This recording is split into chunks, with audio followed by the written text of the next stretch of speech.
As our war in Asia gets bigger, a largely unnoticed victory over the communists has been decisively won in Southeast Asia. In fact, it is the single biggest defeat ever handed to communists anywhere in the world.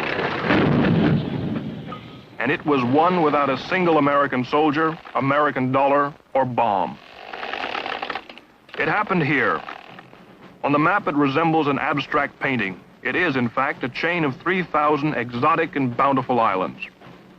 Together they form Indonesia, the world's 6th most populous country. Geographically, it dominates Southeast Asia, and politically, as the former ally of Peking, threatened to become the communist southern front in the malignant battle for Asia, a massive end run around Vietnam.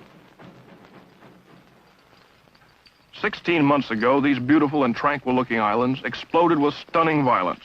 Indonesia is still in a state of shock. Without warning, Indonesia's 3 million communists tried to seize total control of the government by killing their opposition in a single night of assassination. This act, in turn, was revenged by the slaughter and arrest of 500,000 suspected communists.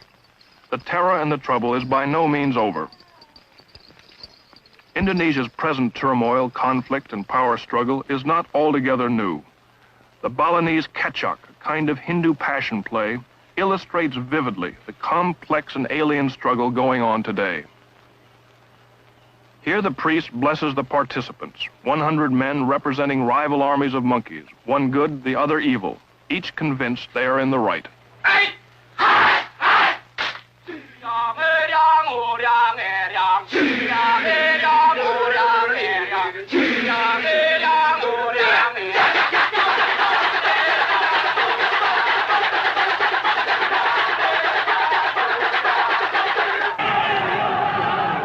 Today's real battle between the forces of good and evil rages in the streets. They demand social reform and political freedom.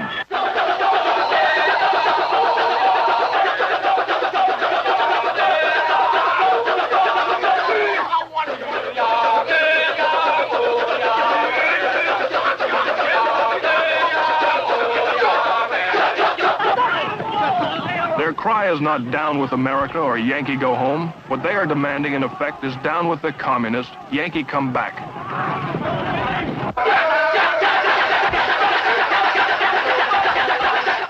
The garish leader of the forces of evil is a monster king called Rowana. President Suharto, with flamboyance and arrogance, led Indonesia to liberation in 1945 after 350 years of Dutch rule.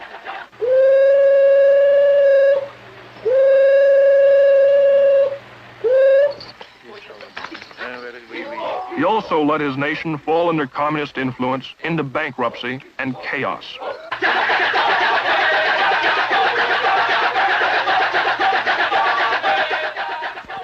The good king, portrayed by a girl, is named Rama.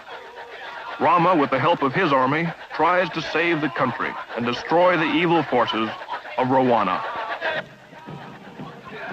Today it is General Suharto and his army that crushed the communist coup. It is Suharto that leads the effort to remove President Sukarno.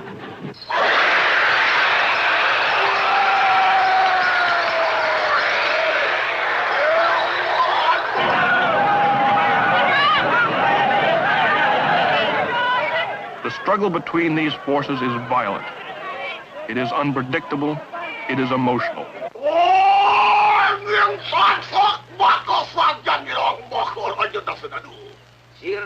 In Hindu mythology, we are told the battle can never be won because all good has some evil in it and all evil has some good.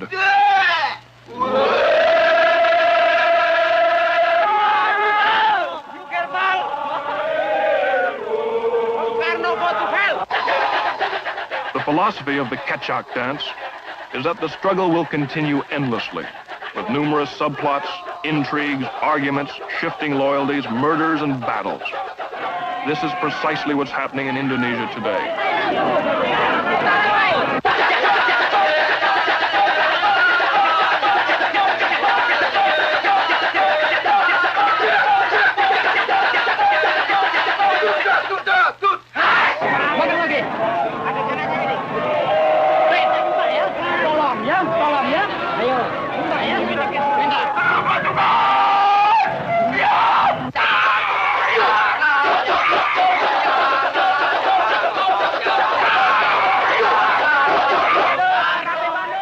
With unprecedented violence, Indonesia on her own has handed the world its single biggest victory over the communists.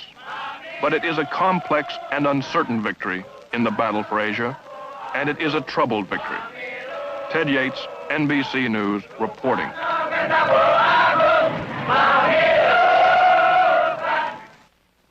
In theory, at least, all factual information about Indonesia is contained here, the Bureau of Statistics. Before the United Nations was expelled 2 years ago, it spent about $1 million on such things as helping conduct a national census. But the census, like construction on the Statistic Bureau itself, was never finished. When the Indonesian minister in charge of the census read the first depressing statistics, he denounced the UN survey as an imperialist plot, and the project collapsed. So virtually nothing is known about the world's sixth largest nation. They think their population is 109 million. They think they have something over 300 ethnic groups, 250 distinct languages, and a booming birth rate. They are trying to learn the size of their army and bureaucracy, as well as the condition of trade, industry, and manufacturing, the level of education, transportation, communication, and housing. It's slow work. They've run out of data cards for their 2 computers, so what statistics they do have are compiled by hand, computed on the abacus, a tabulating device invented in the 6th century.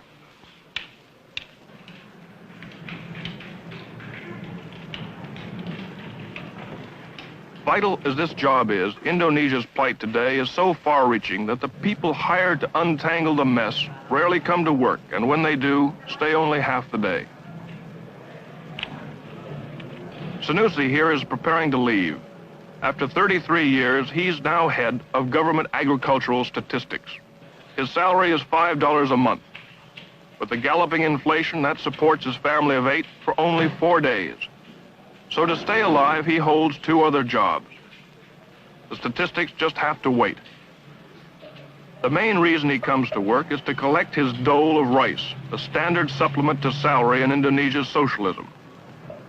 But these days, rice is scarce, so the United States is helping to supply some in the hope that people like Sanusi will not starve and will continue to work at critical jobs, even part-time. Before President Suharto cut us off 3 years ago, saying, "To hell with your aid," America had given Indonesia $870 million. Now that Suharto is losing power, we're back with aid. This is part of the new program, 50,000 tons of rice worth $9 million. It's being given on an emergency basis, and Indonesia is supposed to pay us for it in the next 6 years. The rice is not for the common people, but for the bureaucrats, like Sanusi, and for the army.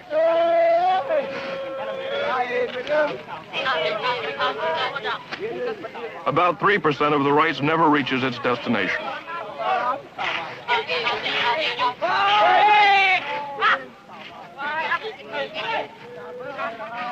Behind it all, radiating his famous charisma, is Bung Karno, or Brother Karno, named President for Life of Indonesia, though never elected by the people. Suharto likes to be called the playboy of the Eastern world. He has 4 palaces. The Freedom Palace is where he works. The others are strictly for pleasure.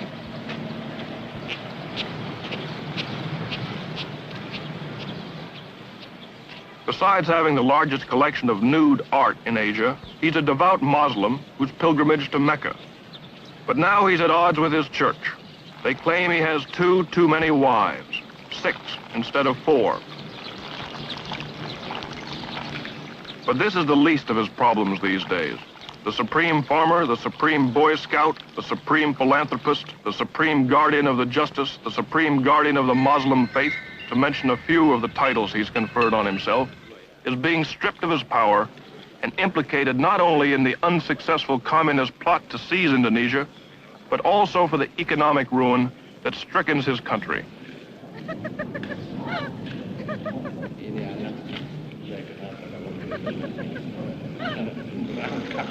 Meeting with the great leader of the revolution is General Suharto.